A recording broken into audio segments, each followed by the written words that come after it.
حي على الصلاة.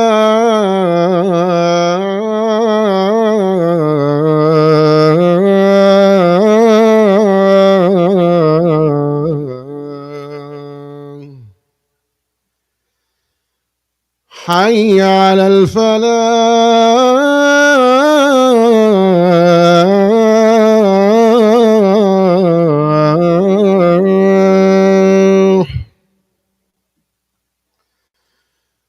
حي على الفلاح.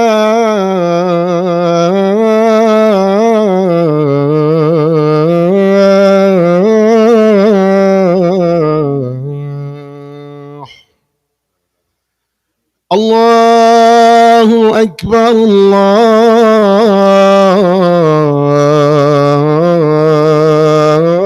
الله أكبر، لا إله إلا الله.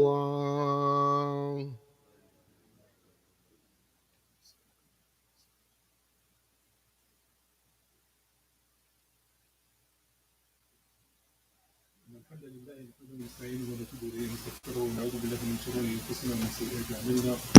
من يهدي الله فلا مضل له ومن يضلل فلا هادي له، واشهد ان لا اله الا الله وحده لا شريك له، واشهد ان محمدا عبده ورسوله صلى الله عليه وعلى اله وصحبه وسلم تسليما كثيرا. اما بعد. Respected elders, dear sisters and brothers, the topic that we will explore inshallah together this time will be a topic about the start of the new Muslim year with the calendar, and more specifically, this heritage that has been given to us to identify with the hijrah, this idea of migration, which has many dimensions that we will unpack, inshallah ta'ala, as the khutbah progresses. As I'm sure you might all know and remember, the incident that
the Ummah in Medina, which ultimately allows us to be the beneficiaries and the member of that Ummah since it started its history from that time on. So you can think about this idea, however simple it is that the first process that the Prophet ﷺ had to go through in order for him to qualify to receive the revelation was what I call the process of renouncing the world to discover a better world. That's a form of hijrah. So a form of migration sometimes calls upon us when the noise gets too much and the distractions are overwhelming, and it's very hard to hear yourself think and to hear your heart speak. You have no choice. To quiet all of these voices, you have to isolate yourself in some place, renounce what's going around you, so at least you can get grounded to get a fresh start at life, at finding yourself, finding your voice and whatnot. I want you all to remember the following idea. The Prophet ﷺ in Mecca, and during his travel, when he used to travel for Aisha as a commerce trader, when he went all the way back to where the Sham is today and interacted with various people, he had choice. He had choice. In Arabia, the Sabaeans had a religion that was very well established. They were where Yemen is today, but their culture was known amongst the Arabs. In fact, a lot of things that we have inherited in Islam do come from them. They had the idea of the wudu after consuming something with one's spouse. So that came from that origin called ritual worship, ritual washing that came through that. So this was known amongst the Sabaeans. Certain relationships that they had, certain things that they considered haram and halal, not that it was revealed, but they understood this as part of what was important values that existed in the community. That was known to the Prophet ﷺ. The Jewish tradition was known to the Prophet ﷺ. The Christian tradition was known to the Prophet ﷺ, and a number of other cultures that also came in. Just west of the Arabian Peninsula, the Ethiopian Christian church had a great influence on the Arabs. But somehow, the Prophet ﷺ didn't choose from any of these. All of that air, that spiritual air that was around him was not good enough for him. Some intuition, he didn't receive the revelation yet. Some intuition told him that that didn't align with the intended meaning of where creation, life, and God wants to be. The pagan Arabs also had some things to offer. I mean, they had Hubal, the biggest of all gods, and Lat, Al-Uzza, and all of these gods that they have. And they had idols that they could find for 365 days every single day. The posture that the Prophet ﷺ took in order to find his own spiritual vocation was to go into the cave of Hira and stay away from this. I call this the phase of renouncing the world before you discover a better world. And then the revelation comes. But the first time, for the tale of the first cave, when the Prophet ﷺ discovered the Quran, you could say that roughly speaking, the first 10 years of his mission were not really greatly successful. Because whatever he had to offer, there was no taker on the other end. And so it didn't go very well. Somewhere along the way, the Prophet ﷺ in Mecca receives the following revelation. It's Surah Al-Muddathir. Allah subhanahu wa ta'ala, this is, so as we are going to unpack the verses of this surah, I'd like you at every time that I recite one of the verses, inshallah, to stay with me and to be engaged not only through hearing, but to also be engaged through your heart and through imagining you being the recipient of that particular revelation. So this is how Allah subhanahu wa ta'ala breaks it to the Prophet sallallahu alayhi wa sallam. بعد أعوذ بالله من الشيطان الرجيم. يا أيها المدثر. Hey, you who are in the quiet of your own place, covered up and feeling cozy and comfortable, I got something to say. That's how Allah calls to him to his attention.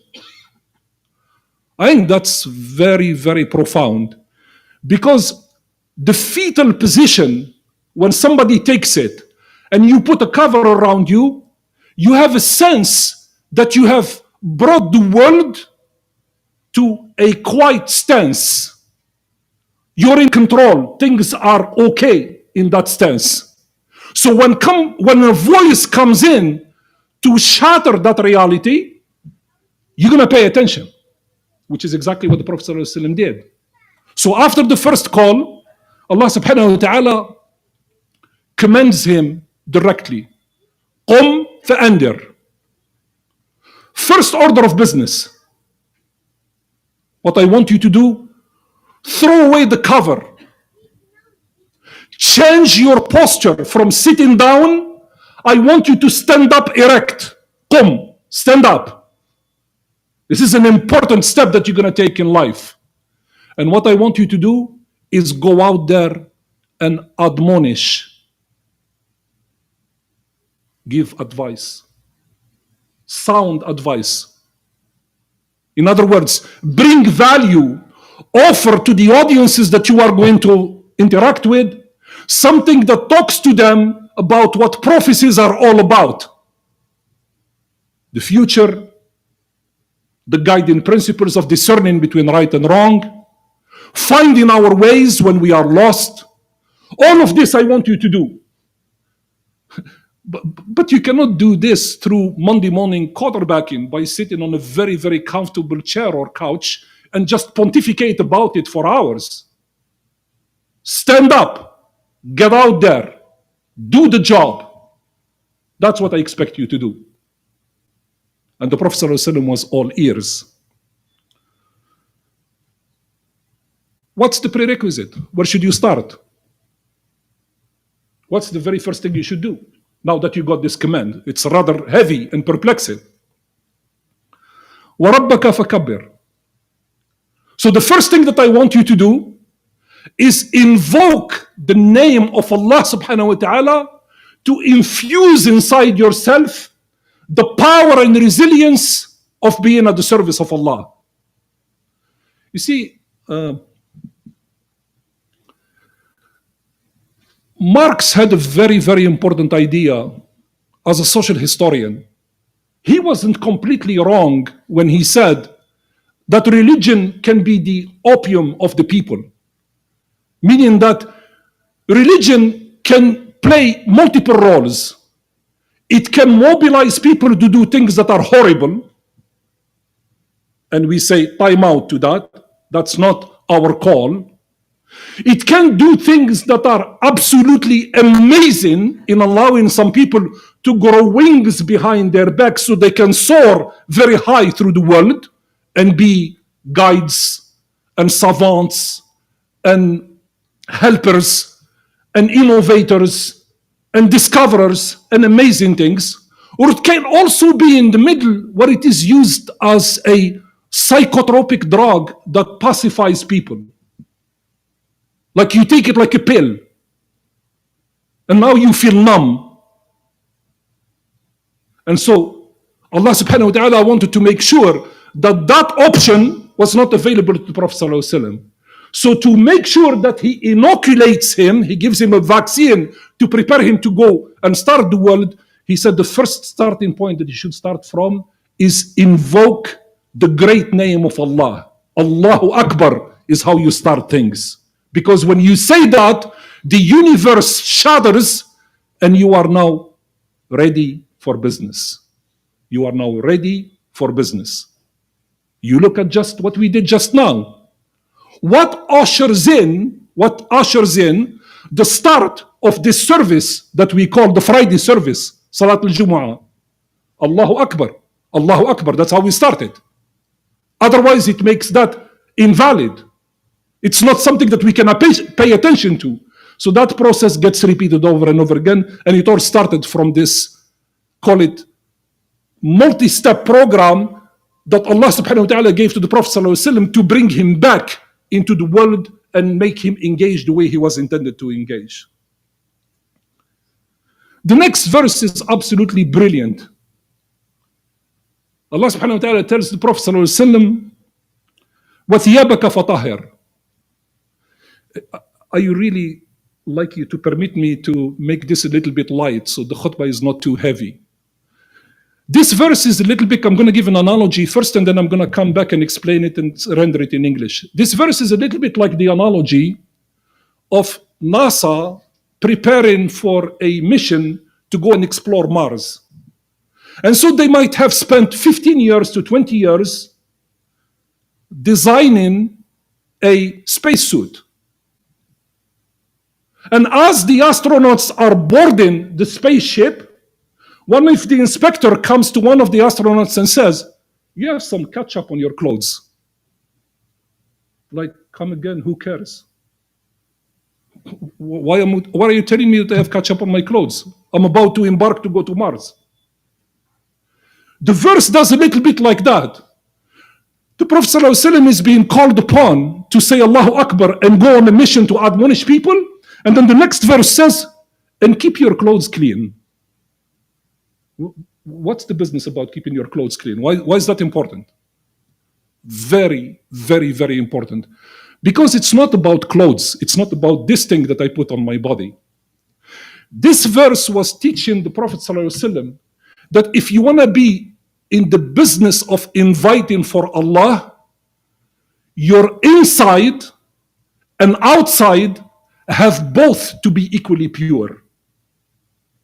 You can't go to sell the product that's called Islam and you are not presentable.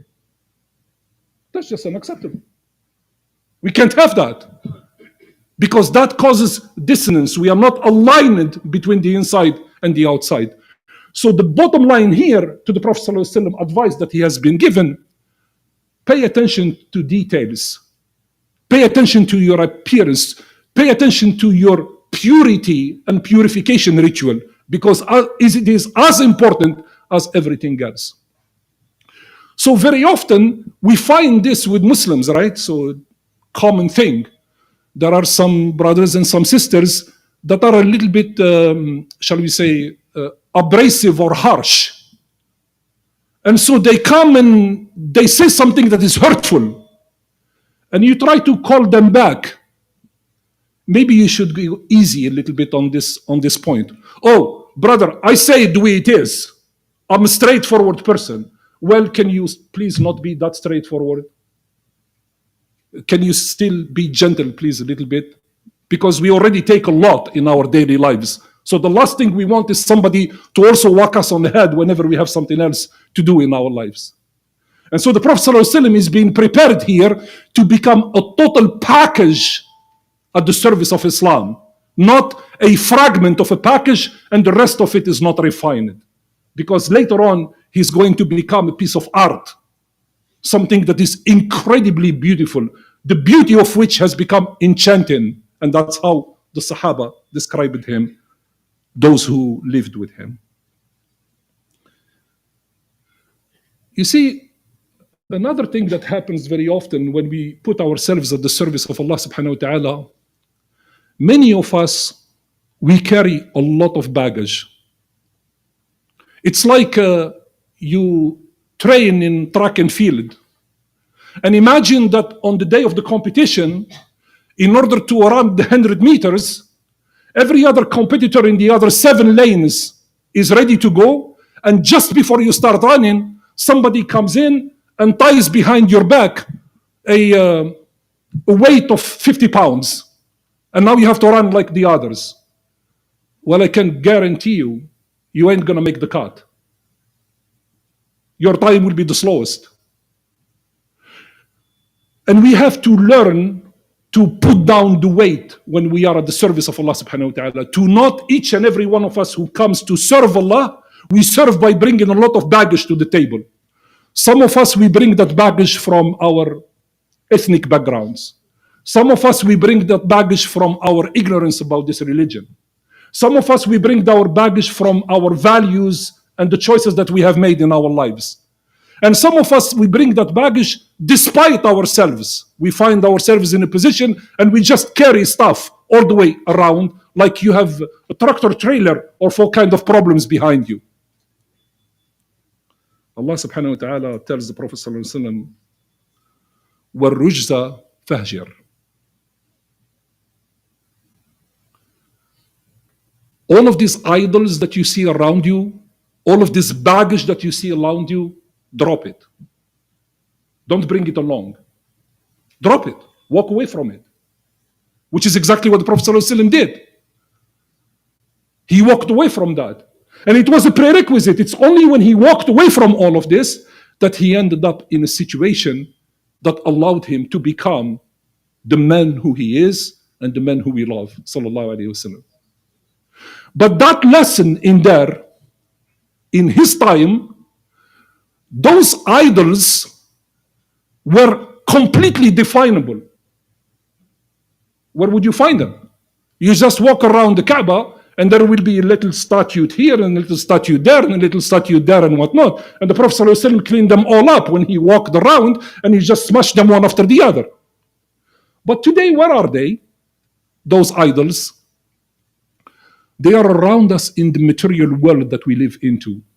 Sometimes we make them up ourselves. The worship of power and money and glory and ego and all of these things, they exist in some form. Now, they are a little bit more theoretical, which means that they require more discernment so we know where they are to keep our distances away from them. But the principle is the same. The idea is the same. Why? Is because they serve the same purpose. They take our attention away from Allah to go and invest it in that which doesn't have a life. Ego doesn't have a life. I mean, some people, they have egos that are the size of a basketball court. But it doesn't matter how big it is. The fundamental reality about it is that it will die a natural death. It's not worth fighting for. And that's what the Prophet ﷺ was instructed to realize if he wants to be at the service of Allah subhanahu wa ta'ala. And verse number 6 is my favorite in the entire surah. وَلَا تَمْنُن تَسْتَكْثِرْ. There's a famous story. Some people say it's apocryphal, some people say it's real. I don't know, I'm not an expert in history in that matter. But they say that Rabi' al-Adawiyya ran through the streets and she had the pail of water in one hand and she had some sort of fire in the other hand. And she said, I want to dose the fire of hell by putting the water on it, and I want to light something into heaven so it's not as comfortable as it is, so people worship Allah for His sake instead of worshiping Him transactionally. I give you, you give me back. This ayah says that in the language of the Quran. The Prophet ﷺ is being told, وَلَا تَمْنُن تَسْتَكْثِرْ.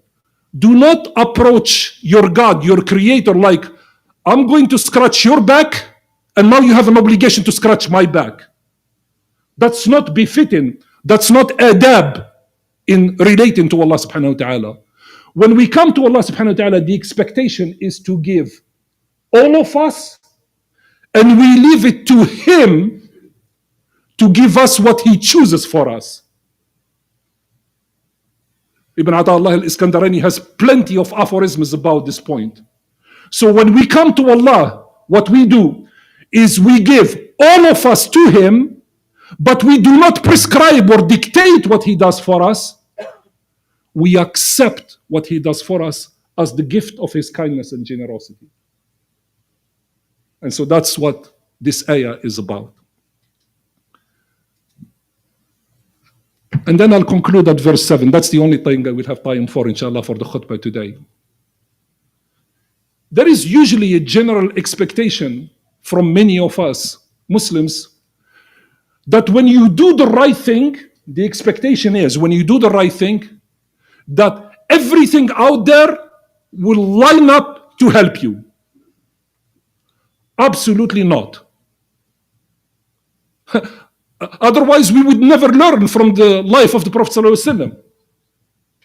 10 years in Mecca, calling every tribe by its name. What's the result? What's the result? They conspire to kill him. Okay, he doesn't make it in Mecca. He goes to Taif. He calls the tribal leaders, 3 of them, by name. He makes the entire thing to them. And what's the result? They get him out of their stoned. So, the path to this religion is a path with a lot of challenges that are going to come with it. So listen to how Allah subhanahu wa ta'ala prepares the Prophet sallallahu alaihi wasallam in this verse number 7 in Surah Al-Muddathir. He tells him, وَلِرَبِّكَ فَاصْبِرْ. To your Lord, be patient, because resilience is going to be required as you engage with this world that you are going to engage with. And this is extremely, extremely, extremely important, because in the work for Allah, when you are at the service of Allah subhanahu wa ta'ala, and Allah subhanahu wa ta'ala chooses you amongst all other people in order to be at His service, the one thing that is guaranteed is on many occasions you have to reset, take detours, regroup, start again, and it's going to go not as expected. But what needs to happen is to realize that there is only one bad answer, which is abandonment and walking away, leaving the requirement that Allah has asked of us to remain unfulfilled. That's a much worse harm than to say, okay, it didn't work as expected, what else can I do? Just think a little bit of the life of this incredible man called Muhammad sallallahu alaihi wasallam. It's very well known for those of you who might still be young. Maybe you haven't experienced a lot of this in your life. But those of us at a certain age, when you have gone through life, burying your parents, burying your friends, burying your peers, and each one of them that goes takes a piece of you with them, I will tell you that amongst all of them, the hardest of all of them is to bury your children before it is your time to go. Do you remember how many times the Prophet ﷺ buried his children? Do you have any idea of what that means in the life of a human being? Every boy he had, he buried him. Every one of his daughter except Fatima died before he died. And he buried each and every one of them. Instead of being bitter or disoriented or broken, what did the Prophet ﷺ do? He took that parental love and he gave it to Al-Hasan al-Hussein. He gave it to Ali. He gave it to others. That is the character of a Muslim. So in the face of tragedy, you dig deeper so you can find the better self and give that better self to others. It's not like some people today, you see them walk around and they are like a prickly pear. You can't even touch them. What's up? They have a lot of problems in their life. That's not the way it's supposed to be. If we want to walk on the footsteps of this Prophet, that's the prescription of how it is supposed to be. أقول قولي هذا واستغفر الله لي ولكم فاستغفروه فيفوز المستغفرين.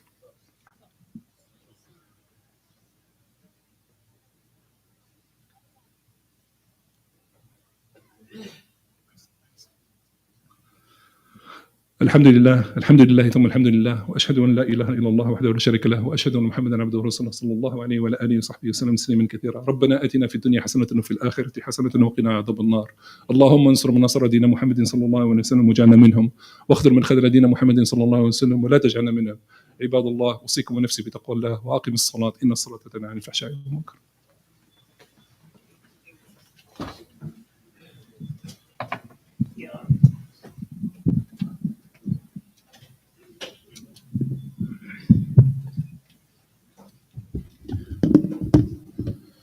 الله أكبر الله أكبر أشهد أن لا إله إلا الله. أشهد أن محمدا رسول الله. حي على الصلاة، حي على الفلاح، قد قامت الصلاة، قد قامت الصلاة. الله أكبر، الله أكبر، لا إله إلا الله.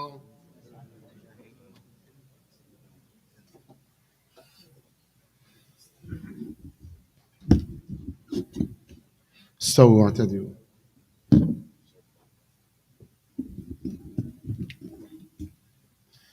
الله أكبر.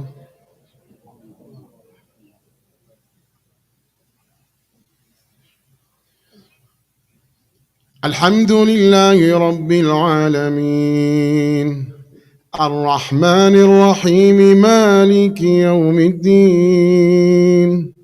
إياك نعبد وإياك نستعين. اهدنا الصراط المستقيم، صراط الذين أنعمت عليهم غير المغضوب عليهم ولا الضالين.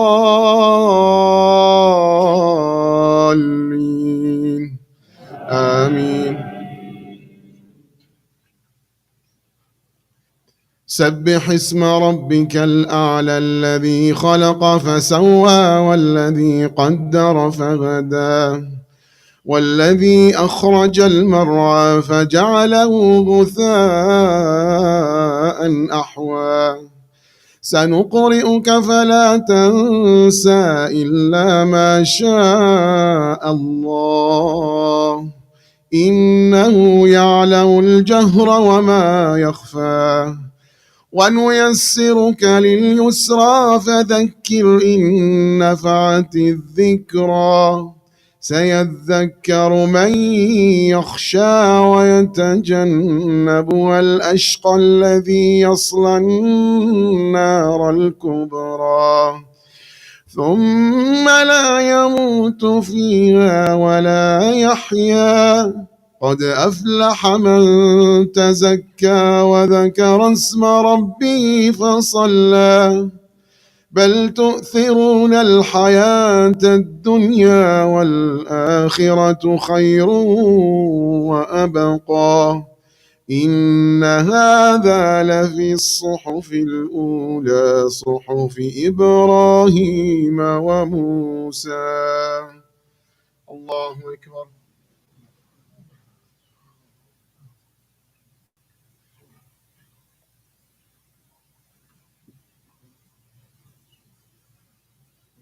سمع الله لمن حمده.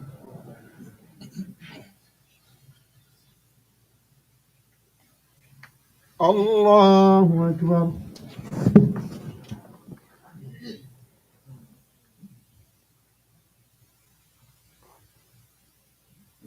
الله أكبر.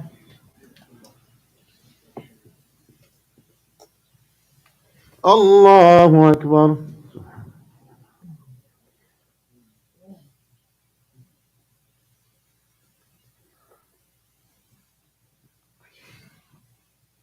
الله أكبر.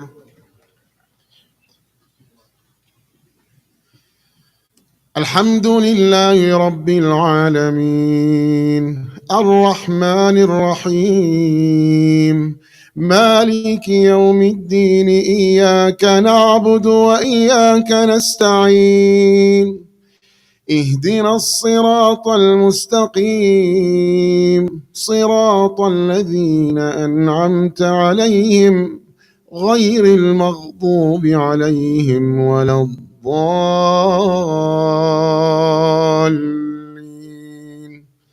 آمين.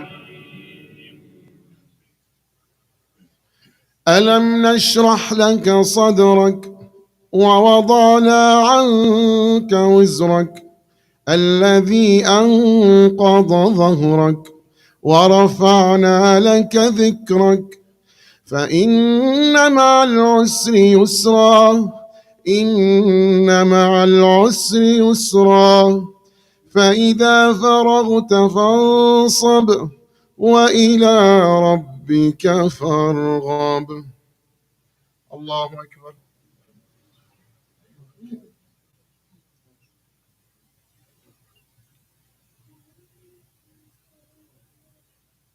سمع الله لمن حمده.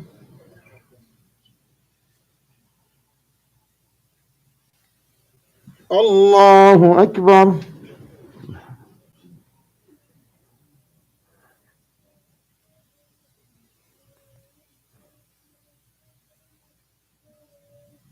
الله أكبر.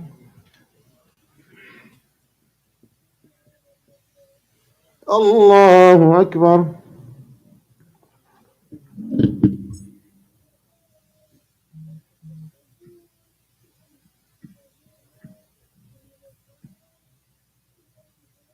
الله أكبر.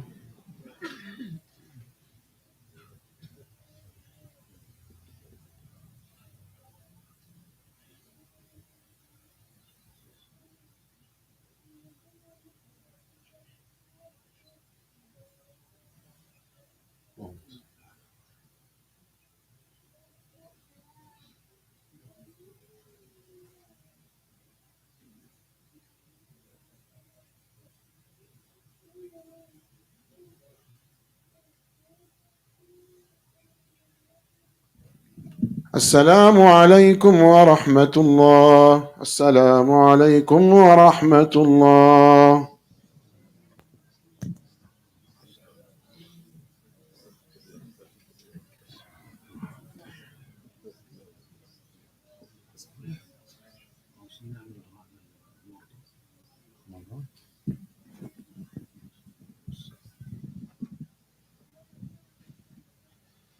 Inshallah, we make dua for all sick or marid of Muslim. اللهم يا شافي يا كافي، اللهم يا شافي اشف المسلمين شفاء لا يغادر سقما. اللهم من كان به مرض فشافيه، اللهم من كان به مرض فشافيه، اللهم اغفر له، اللهم اغفر له واجعلها كفارة لسيئاته، اللهم عافه، اللهم البسه ثوب العافية، اللهم البس المسلمين ثوب العافية، اللهم متعهم بالصحة والعافية والسعادة في الدنيا يا أرحم الراحمين. يا شافي يا كافي يا معافي ارحمنا، اشفنا شفاء لا يغادر سقما، اشف أجسادنا من الأمراض ومن الأوبئة، واشف قلوبنا من الأمراض يا أرحم الراحمين. وآخر دعوانا أن الحمد لله رب العالمين، وصل اللهم على محمد وعلى آله وصحبه أجمعين.